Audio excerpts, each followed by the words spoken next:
Hey everybody, this is Betsy from the Greetery. Thanks so much for joining me. We are getting ready for the release of our Spring 2025 collection called Bunnies and Bows.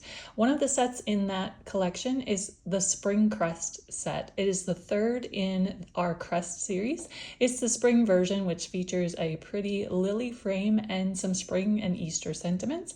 In this video, I'm going to show you how to stamp out that lily frame from the set. So like I said, here is the Spring Crest set.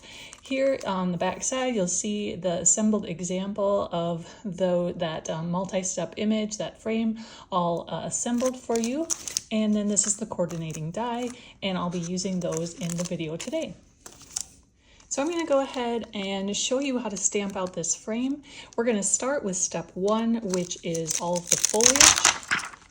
I have a panel of white cardstock in my MISTI. I would highly recommend using a MISTI or a similar type of stamping tool for this multi-step image. It's just going to be a lot easier. So I'm going to go ahead and put step 1 in my MISTI. Turning my cardstock panel.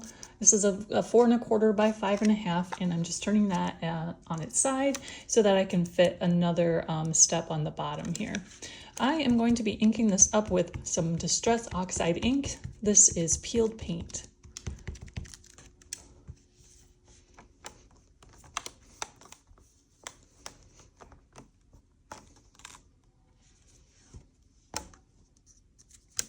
I'm going to give that a couple of impressions.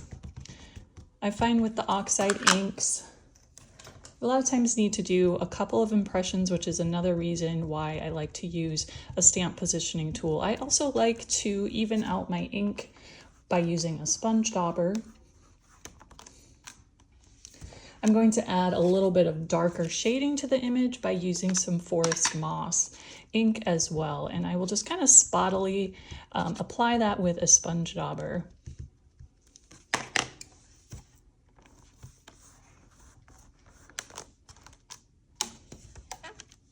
So I'm pretty happy with how that's looking. So I'm going to take my panel and I'm going to shift it down to the bottom part. Next, we're going to do step 2, which is the lily blooms.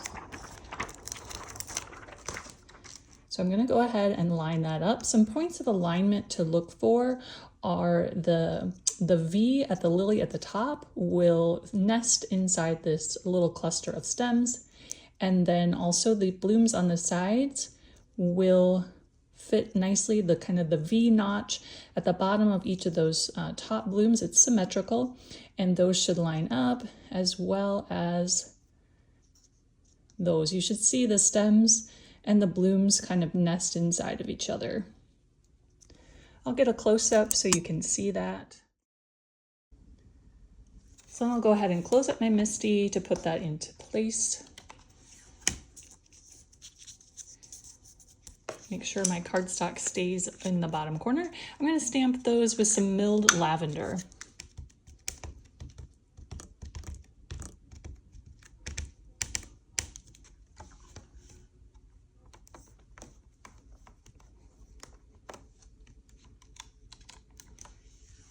Every time I do another impression, I want to make sure that my cardstock is staying positioned down in the lower corner, wedged up against the ruler in the corner.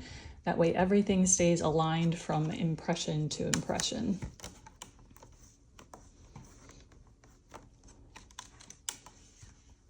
Okay. Now, if you have more than one MISTI, which I do, I actually have probably 4 or 5 of them, I would set up a second MISTI with my other steps so that I would have all of the steps and I could just stamp multiples of this. But for the video today, I'm gonna go ahead and take the lily step off, and then we're gonna go ahead and move on to step 3, which is all these fun little, almost like wheat stalks. So I'll go ahead and position that. And some alignment places to look for is this top cluster of 3 will line up with those 3 stems at the top. And then each one has a stem as well on the foliage step. So you can kind of keep an eye out for those. And I'll kind of zoom in so you can see this nice and close.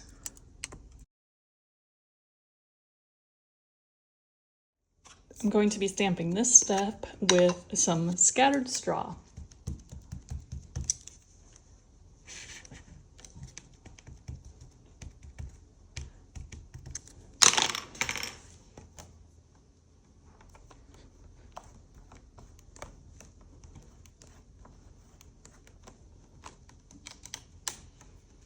All right, so there is our frame so far. There is a step 4, which is the stamen details for the lilies. There's actually 2 parts to that step 4. If you're going to be die cutting your frame with the coordinating die, I would recommend die cutting first and then stamping the stamens so that you can make sure everything gets lined up nicely with the die cut, because there is a little bit of wiggle room. If you're not die cutting it, then it's not as particular that they're in the right spot, and you can go ahead and stamp that. But if you are die cutting, I would recommend doing that first. And I have the coordinating die here. The inside and the outside of the frame are separate dies so that you can create a cutout from the center or choose not to, depending on your application. And so those are 2 separate dies. They'll come wired together, but they can be separated. I have already separated mine, but I'm going to go ahead and line those up with our stamped image and go ahead and die cut that. I'm going to use some washi tape to keep the 2 dies in place.